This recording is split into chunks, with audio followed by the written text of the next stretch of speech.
একবার মাটির দিকে তাকাও, একবার মানুষের দিকে। এখনো রাত শেষ হয়নি, অন্ধকার এখনো তোমার বুকের ওপর কঠিন পাথরের মতো। তুমি নিঃশ্বাস নিতে পারছো না। মাথার ওপর একটা ভয়ঙ্কর কালো আকাশ এখনো বাঘের মতো থাবা উঁচিয়ে বসে আছে।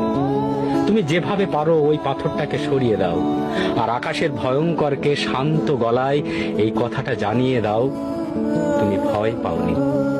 মাটি তো আগুনের মতো হবেই যদি তুমি ফসল ফলাতে না জানো। যদি তুমি বৃষ্টি আনার মন্ত্র ভুলে যাও, তোমার স্বদেশ তাহলে মরুভূমি। যে মানুষ গান গাইতে জানে না, যখন প্রলয় আসে সে বোবা ও অন্ধ হয়ে যায়। তুমি মাটির দিকে তাকাও, সে প্রতীক্ষা করছে। তুমি মানুষের হাত ধরো, সে কিছু বলতে চায়।